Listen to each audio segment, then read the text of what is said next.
नमस्कार दोस्तों, आप सभी का स्वागत है हमारे इस आदिसागर यूट्यूब चैनल में। दोस्तों, एक बुजुर्ग व्यक्ति अपने जवान बेटे को ओंटो में बिठाकर कहीं जा रहा था।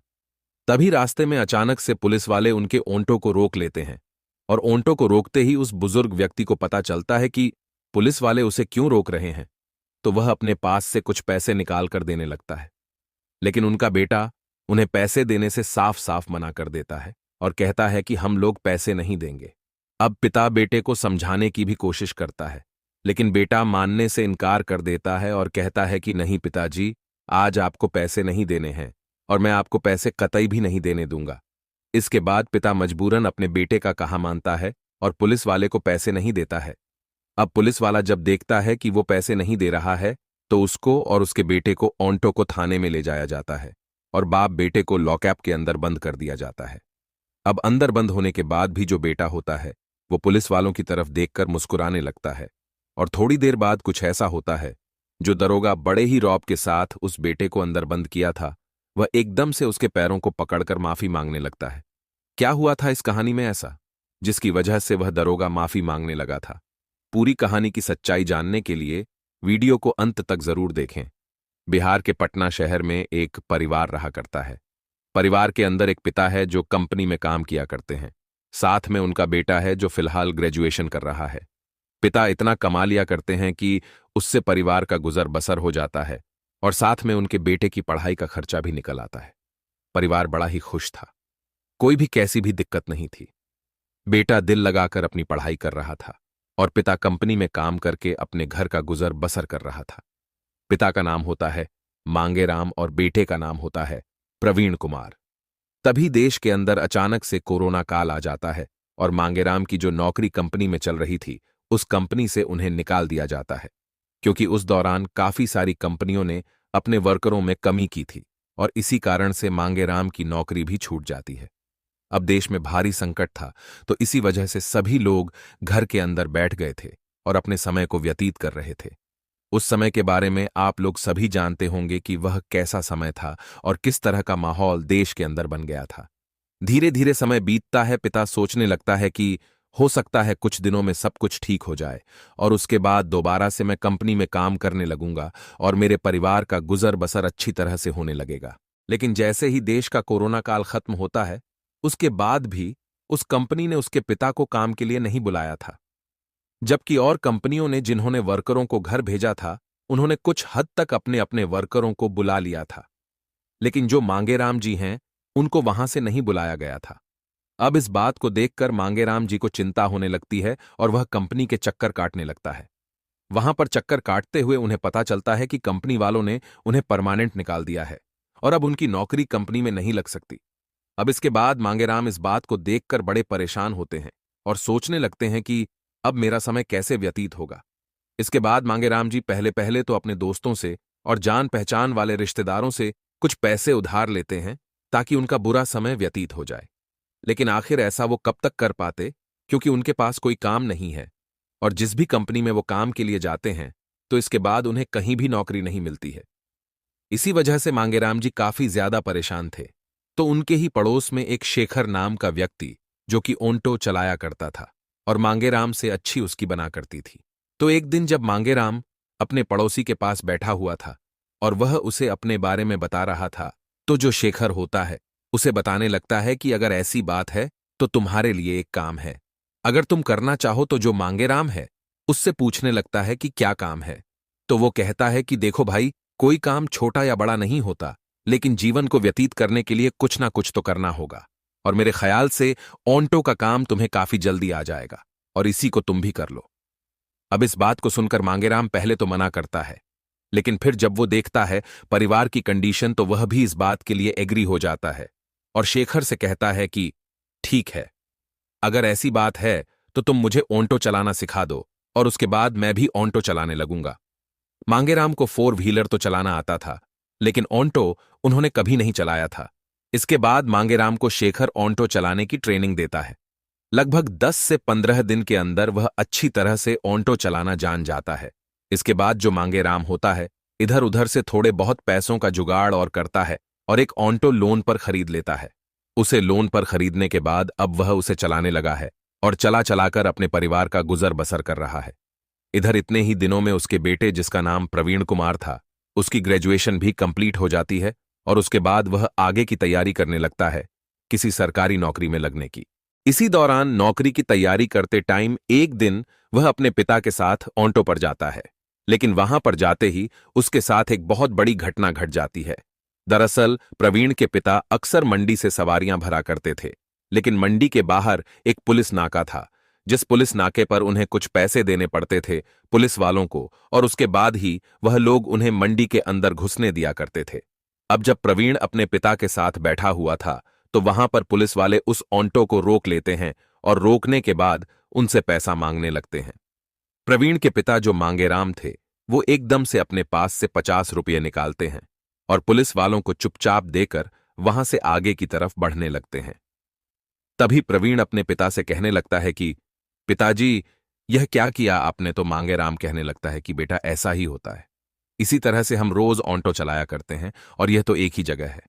दिन में 3-4 बार हमें पुलिस वालों को ऐसे पैसे देने पड़ते हैं, कहीं ना कहीं से सवारी लेने के लिए या फिर कहीं से किसी चेक पोस्ट को क्रॉस करने के लिए।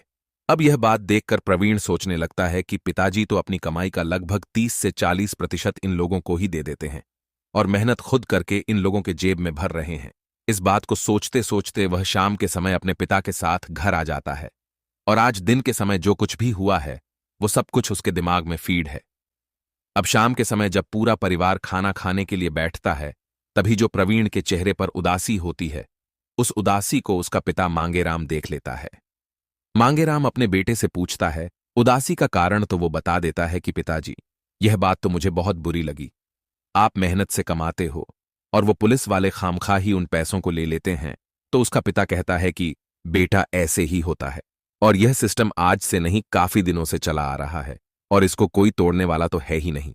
इस बात को सुनकर फिर भी अपने पिता से कहने लगता है कि पिताजी, अगर ऐसी बात है तो मैं इस सिस्टम को तोड़ दूंगा और उसके लिए मुझे पढ़ाई करनी होगी, क्योंकि सबसे बड़ा जिला का अधिकारी जो होता है वो डीएम होता है, तो मैं डीएम बनूंगा।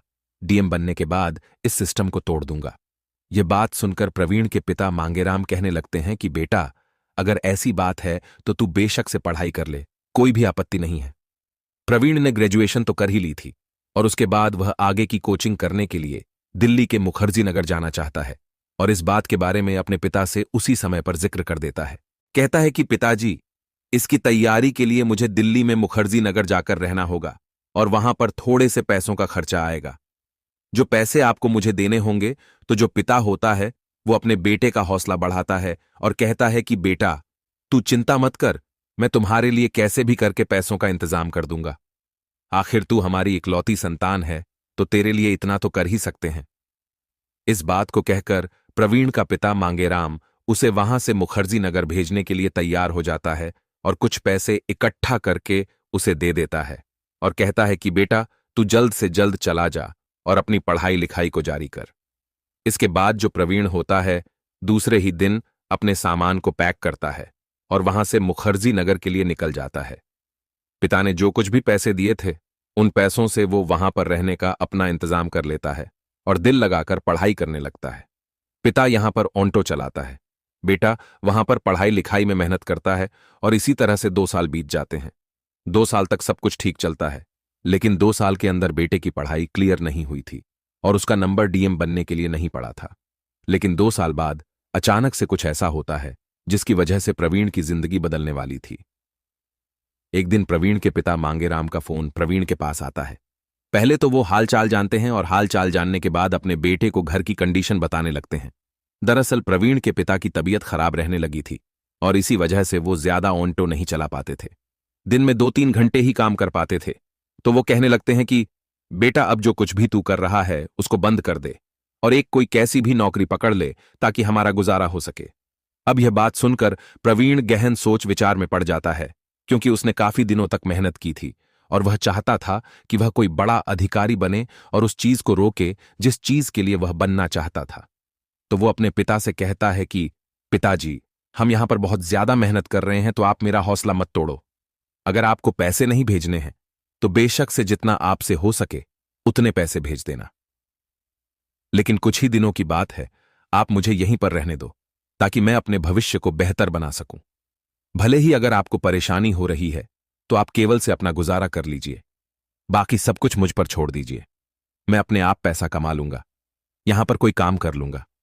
इस बात को सुनकर जो प्रवीण के पिता होते हैं वे सोचने लगते हैं कि बेटा के अंदर जब इतना जुनून है तो क्यों उसकी हिम्मत को तोड़ा जाए, और वो भी कह देते हैं कि ठीक है बेटा, अगर ऐसी बात है तो तू वहां पर मेहनत कर ले और मेहनत करने के बाद अपना गुजारा कर ले, यहां पर तो जैसे तैसे करके मैं संभाल लूंगा। इस बात को सुनकर जो प्रवीण होता है और वहीं पर अपने लिए कोई काम ढूंढने लगता है, वह सोचता है कि कोई पार्ट टाइम काम कर लूंगा और उसके बाद अपनी पढ़ाई लिखाई को भी जारी रखूंगा।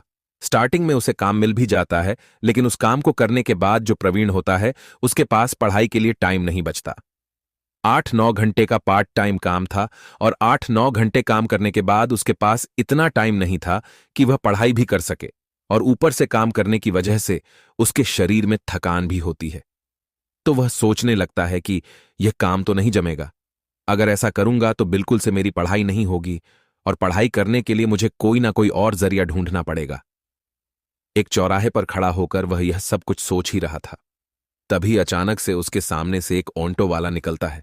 अब ऑन्टो जैसे ही उसके सामने से निकलता है तो उसके दिमाग में एक आइडिया आता है। वह सोचने लगता है कि हमारे पिताजी ऑन्टो चलाया करते थे और ऑन्टो में से वो इतना पैसा कमा लिया करते थे कि पुलिस वालों को भी दे दिया करते थे, और साथ में घर का गुजारा और मेरे लिए फीस के लिए पैसा भी भेज दिया करते थे। अगर मैं यहां पर रहकर ऑन्टो चलाऊं तो इतने पैसे तो मैं कमा सकता हूं कि यहां पर रहकर अपना गुजारा कर लूं और अपनी पढ़ाई लिखाई को आगे बढ़ाऊं। 2 से 3 घंटे ऑन्टो चलाऊंगा और उसके बाद मेरी पढ़ाई लिखाई में भी कोई डिस्टर्बेंस नहीं होगा और मेरे लिए पैसे भी कम जाएंगे। यही बात सोचकर जो प्रवीण होता है एक ऑन्टो वाले से ऑन्टो के लिए पूछने लगता है कि ऑन्टो कैसे चलाया जाता है और किस किस तरह के रूल होते हैं। तो जो भी ऑन्टो वाला होता है उसे बताता है कि ऑन्टो किराए पर मिलते हैं और दिन में आप जितने घंटे इसको लेते हो उतने घंटे के हिसाब से आपको पैसे देने पड़ते हैं। इसके बाद वह ऑन्टो वाले से किराए पर देने वाले का एड्रेस ले लेता है और वहां पर उसके पास पहुंच जाता है। वहां जाने के बाद जो मालिक था वह बुजुर्ग था और उसका नाम था रामकिशन। रामकिशन से वह बात करने लगता है और उसे अपनी पूरी कहानी बताता है। अब जो ऑन्टो मालिक होता है वो उसकी कहानी को सुनता है और कहानी को सुनने के बाद उसकी मदद करने के लिए तैयार हो जाता है। वह कहता है कि बेटा, ज्यादातर ऑन्टो वाले सुबह सुबह जल्दी 9-9 बजे ऑन्टो ले जाया करते हैं और रात को 9-9 बजे हमें जमा कर दिया करते हैं। तो मैं थोड़ी देर ऑन्टो चलाना है तो तुम सुबह सुबह जल्दी ऑन्टो को ले जाया करना और सुबह 9 बजे से पहले मेरे पास जमा कर दिया करना। इसके लिए आपको किराया भी नहीं देना होगा और सुबह सुबह आपका काम भी हो जाएगा और मुझे इससे कोई फर्क भी नहीं पड़ेगा। उस मालिक के पास कम से कम 16 से 17 ऑन्टो थे और उनमें से एक ऑन्टो वो सुबह सुबह प्रवीण को दे दिया करता और प्रवीण उस ऑन्टो से लगभग 8:30 बजे तक काम किया करता और 8:30 बजे उस ऑन्टो को लाकर उल्टा मालिक को दे दिया करता। बदले में प्रवीण उसे भी कुछ पैसे दिया करता है। प्रवीण वहां पर रहकर मेहनत करता रहता है और इस साल जब उसका प्री एग्जाम होता है तो उसे वह अच्छी तरह से क्वालिफाई कर लेता है। प्री एग्जाम क्वालिफाई हो गया था। इसके बाद वह चाहता तो है अपने पिता को बताना, लेकिन वो रुकता है और सोचने लगता है कि ऐसा नहीं करेंगे। अगर पिताजी को यह बात पता चल गई तो पिताजी मुझ पर और भी ज्यादा उम्मीदें लगाने लगेंगे और उसके बाद अगर मेन में रह गया या इंटरव्यू में रह गया तो उनकी उम्मीदों पर पानी फिर जाएगा। इसी वजह से जो प्रवीण होता है घर पर किसी को भी नहीं बताता है और आगे की तैयारी में जुट जाता है। धीरे धीरे उसका मेन एग्जाम भी हो जाता है और जैसे ही मेन एग्जाम का रिजल्ट आता है तो उसको इस बात से बड़ी खुशी होती है क्योंकि मेन एग्जाम में उसने क्वालिफाई कर लिया था और अब रह गया था इंटरव्यू। अब जैसे ही प्रवीण इंटरव्यू देने के लिए वहां पर जाता है तो वहां पर इंटरव्यू लेने वाले उससे सभी तरह के सवाल पूछते हैं और प्रवीण अपने सभी सवालों के सटीक जवाब उन्हें दे देता है। इसके बाद प्रवीण का इंटरव्यू भी क्लियर हो जाता है और फिलहाल वह एसडीएम बन चुका था। अब एसडीएम बनने की उसे बहुत ज्यादा खुशी होती है, लेकिन फिर भी वह अपने पिता को कुछ नहीं बताता है और अपनी आगे की ट्रेनिंग करने के लिए चला जाता है। 1 साल तक उसकी ट्रेनिंग होती है और ट्रेनिंग करने के बाद उसकी पोस्टिंग उत्तर प्रदेश में हो जाती है। अब जैसे ही उसकी पोस्टिंग होती है तो वह सोचता है कि क्यों ना पिताजी से मिला जाए और उन्हें मिलकर यह खुशी बांट दी जाए। इस बात को सोचकर जो प्रवीण होता है वहां से अपने घर के लिए निकल जाता है। सफर तय करने के बाद वो अपने घर पहुंच गया था और घर पहुंचते ही वह अपने माता पिता को इस बात की खुशी के बारे में बताता है और इस बात को सुनकर उसका पिता मांगेराम बड़ा ही खुश होता है। इसके बाद प्रवीण कुछ समय वहां पर बिताता है और कुछ समय बिताने के बाद जिस दिन उसकी पोस्टिंग होनी थी उस समय अपने घर से निकलने लगता है। वह अपने पिता से अपने आप को ओंटो से छोड़ने के लिए कहता है और जानबूझकर उसी रास्ते से जाता है जिस रास्ते पर पुलिस का नाका मिलता है और वहां पर ओंटो को रोका जाता है। कहता है कि पिताजी वहां से मुझे कुछ सामान लेना है और उसके बाद ही हम लोग स्टेशन जाएंगे। इसके बाद उसका पिता अपने बेटे को ऑन्टो में बिठाता है और उस नाके से क्रॉस करने लगता है। तभी वहां पर एक पुलिस वाला आता है और उसके पिता के ओंटो को हाथ देकर उनसे पैसे मांगने लगता है।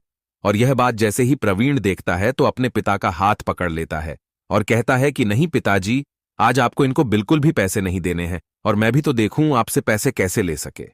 अब यह बात उस पुलिस वाले को चुभ जाती है और वह कहने लगता है कि क्यों भाई ऑन्टो वाले, तुझे पता नहीं है कि यहां का क्या रोल है? तो ऑन्टो वाला डरते डरते कहने लगता है कि साहब ये मेरा बेटा है और इसे अभी इन चीजों के बारे में पता नहीं है। वह दोबारा से अपना हाथ बढ़ाता है लेकिन तभी उसका बेटा फिर से उसका हाथ रोक लेता है और अपने पिता से कहता है कि नहीं पिताजी, आपको ये नहीं देने हैं और मैं आज आपको इनको पैसे नहीं देने दूंगा। इसके बाद जो पुलिस वाला होता है और भी गर्म हो जाता है और उसके ओंटो को लेकर वहां से सीधा थाने की तरफ चलने लगता है। पिता भी चुप होता है और बेटा भी चुप होता है और पुलिस वाला ओंटो को थाने में लेकर पहुंच जाता है। प्रवीण जब ऑन्टो से उतरता है तो उसके हाथ में फोन था और वह फोन में कुछ कर रहा था। इसके बाद वो लोग थाने में चले जाते हैं और थाने में जाने के बाद जो दरोगा साहब है वो प्रवीण के पिता को डांटने लगते हैं। प्रवीण अपने पिता की ओर लेते हुए कहता है कि थानेदार साहब, आप ये क्या कर रहे हो? हम लोग कोई क्रिमिनल नहीं है। जिस तरह से आप हमारे साथ बिहेव कर रहे हो, एक तो आप लोग घूसखोरी किया करते हो और ऊपर से हम पर धौंस भी जमा रहे हो। ऐसा नहीं होगा और ऐसा मैं आपको बिल्कुल भी नहीं करने दूंगा। अब इस बात को सुनकर जो थानेदार होता है वो चिढ़ जाता है और चिढ़ के कारण उन दोनों बाप बेटों को अंदर बंद करने के लिए कहने लगता है, लेकिन फिर भी उन्हें कानून बताते हुए कहता है कि आप इस तरह से हमें अंदर बंद नहीं कर सकते और ये बिल्कुल ही कानूनन गलत है। लेकिन जो थानेदार होता है वो उससे कहने लगता है कि कायदा कानून क्या होता है, थोड़ी देर में तुम्हें पता चल जाएगा जब तुम्हारी हेकड़ी बाहर निकल आएगी, जब तुम लॉकअप के अंदर बंद हो जाओगे। ऐसा कहकर थानेदार दोनों बाप बेटों को थाने के अंदर बंद कर देता है और दोनों के फोन और पर्स बाहर ही जमा कर लिए थे। इसके बाद प्रवीण थाने के अंदर बंद हो जाता है और वहीं पर वेट करने लगता है। बाप बेटे में थोड़ी बहुत बातें होती हैं और बातों के दौरान दोनों बाप बेटे लॉकअप के अंदर से मुस्कुराने लगते हैं। अब जैसे ही पुलिस वाले देखते हैं कि इन लोगों को बंद किया है लेकिन उसके बाद भी ये मुस्कुरा रहे हैं तो वो उनकी तरफ घूर घूर कर देखने लगते हैं और बाहर से ही उन्हें धमकाने लगते हैं। यह बात देखकर प्रवीण और भी ज्यादा मुस्कुराता है और थोड़ी देर बाद सायरन की आवाज आती है और उस थाने पर डीएम साहब और एसपी साहब की एंट्री हो जाती है। अब जैसे ही पुलिस वालों को यह पता चलता है कि डीएम साहब और एसपी साहब दोनों एक साथ आ रहे हैं तो उन लोगों में एकदम हड़कंप सा मच जाता है और इस बात को देखकर प्रवीण और प्रवीण के पिता और भी जोर से मुस्कुराने लगते हैं। अब जैसे डीएम साहब और एसपी साहब थाने के अंदर एंटर करते हैं तो एंटर करते ही दरोगा की खबर लेने लगते हैं और कहते हैं कि तुम क्या कर रहे हो, यहां पर रहकर तुम्हें यह सब कुछ शोभा नहीं देता। अब दरोगा को कुछ इस बारे में पता नहीं होता कि एसपी साहब यहां पर क्यों आए हैं और डीएम साहब यहां पर क्यों आए हैं और ये मुझसे किस बारे में बात कर रहे हैं। तो वो कहने लगता है कि साहब, मैंने क्या कर दिया, मैं तो बहुत ही अच्छी तरह से अपना काम कर रहा हूं और कोई भी कैसी भी दिक्कत नहीं है। तो एसपी साहब कहने लगते हैं कि अरे बेवकूफ, हमें सब कुछ पता है जो कुछ भी तुम यहां पर कर रहे हो। तुमने रिश्वत के लिए एक ऑन्टो वाले और उसके बेटे को लॉकअप में बंद कर रखा है और यह कोई अच्छी बात नहीं है। इसके बाद जो दरोगा होता है उसे जब लगता है कि उसकी चोरी पकड़ी जाएगी तो वो कहने लगता है कि साहब, आपको किसी ने गलत खबर दी है। दरअसल इनके पास अवैध शराब पाई गई थी और इसी वजह से मैंने इनको पकड़ा है। अब इस बात को सुनकर एसपी साहब कुछ बोल पाते उससे पहले ही जो डीएम साहब है वो कहने लगे कि अगर ऐसी बात है तो कहां है वो शराब जो उनके ओंटों में पाई गई है। तो दरोगा कहने लगता है कि साहब, ये लोग ही शराब तस्करी कर रहे थे, लेकिन दूसरा ओंटो जिसके अंदर शराब थी वो यहां से भाग गया और यही हमारे हाथ लगे हैं।